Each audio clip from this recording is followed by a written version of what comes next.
Sizden жараткан разы болсун. Биздин көйгөй кайын журт менен болгон мамиледе. Жолдошумдун алар менен мамилеси жок. Ал тууганчылык жөнүндө хадисти окуганда кейи берет. Бирок Аллах күбө күнөө ката жолдошумдан эмес ата-энесинен кеткен. Канча жолу жаман мамиле жасашты. Ага карабастан Аллах ыраазылыгы үчүн мамилени курдук. Кайра эле ушактан, жамандоодон, документ талашуудан уруш башталып мамиле үзүлөт. Биздин жашоо слабый, балким ошого карап начар мамиле кылабы деп ойлоп калабыз. Алар байлардын сөзүн сүйлөгөн кишилер. Таксырыма кеңешиңизди бериңизчи. Ал башынан алар менен чогуу жашаган эмес. Кайындар сен бөлөк өстү болуп калгансың дейт. Канча жолу ыраазычылыгын алайын деп аракет кылды, колунан келишинче. Сиздин сабактарыңызды угат, кеңешиңиз үчүн рахмат дейт. Ата-эне тандалып алынбайт. Алар кандай жаман кылса деле жакшылык кыла бергиле, бирок колуңардан келишинче. Анан жакшылык кылат десе үйдүн документин берип коюп көчөдө калып калышыңар керек эмес. Алар канчалык жаман көрсө деле айттарда, жумаларда куттуктап, колдон келген белекти берип, мамилени кыла бериш керек. Анан капы болуп калганын кереги жок. Лөлү тараса куржунга зыян деген сөз бар, урматтуу бир тууганым. Мен ойлойм, адамдарга капы болуп, ошол капаны жүрөккө сактаган эч кандай кереги жок.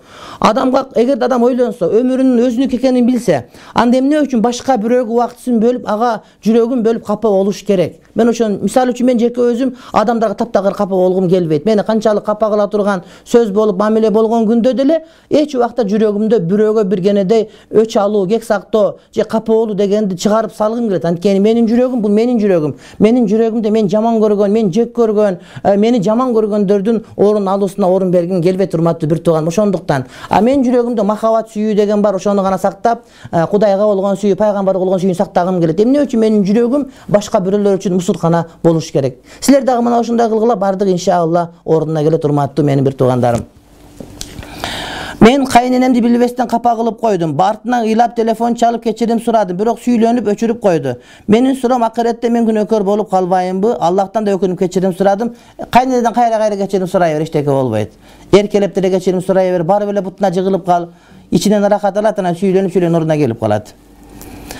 Менин жеңемдин оорусу бар. Бат-бат эле тырышып, кырылдап, үн менен кулап жатып калат. Ал оорусу кармайын дегенде өйдө төмөн сүйлөп калат. Эс алгандан кийин көпкө чейин да кандай сөздөр сүйлөй, аргысы сүйлөй берет. Медицина менен дарылаганда жакшы болгон жок. Ушуну кандай жол менен мурун калыбына келтирип айыктырса болот? Сиз жардам бере аласыздарбы дейт. Жок, бул боюнча сиздер Жыргал каарыга кайрылыңыздар. Уну эмедеги Энеседагы мечит медресенин директору Энесе жан конушундагы. Жума күндөрү муну эмеде болот. Уну Ынтымак жан конушунда мечитте болот. Менин биринчи суроом, адам өлгөндөн кийин аш өткөрүп жатышат. Ушул аш дегени туурабы жана кандай жолдор өткөрсө болот? Аш деген сөз көкөттөйдүн ашы көпчүрдүн башы деп аш деген салтыбызда бар, динибиз каршы келбейт. Бул адам өтүп кеткенден кийин канча бир убакыттан кийин ошо колунан келсе эл чогулуп тамак берип бата алуу деген сөз. Бирок 1 жылга, 40 күнгө, 7 күнгө байлабайт. Урматтуу бир тууган, караш дегени бар, бул өлгөндө 3 күнгө чейин союлган, бул таптакыр арам, туура эмес, макруу нерсе. Ал эми аш дегенибиз мындай качан колунан келген делди чогул тамак берсе жакшы, бирок ошол азык түлүк тамактын бардыгын балдар үйүнө апарып берсе, андан дагы сообурак ишти кылган болот.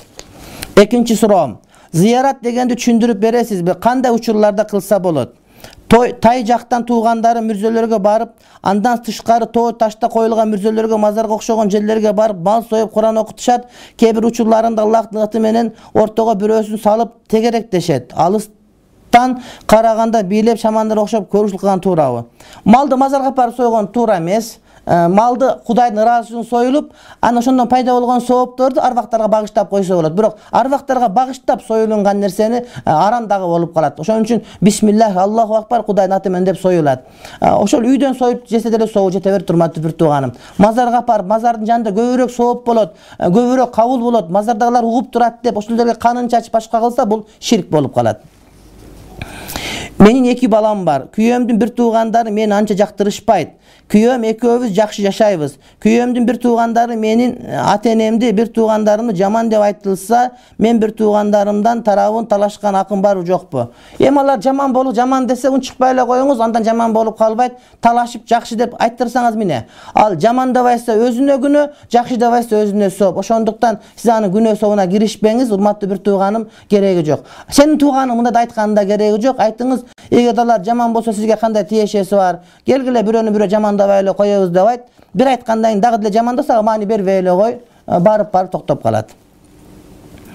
Menin tayinem cuma günü kaza oldu. Emne bolot. Gömdüңөрбү жокпу? Ошону сураш керек да. Men tayneme kelip kant жардам берсем болот. Мүрзөсүнө барса болот. Оронбой жакшы адам болсо болобу?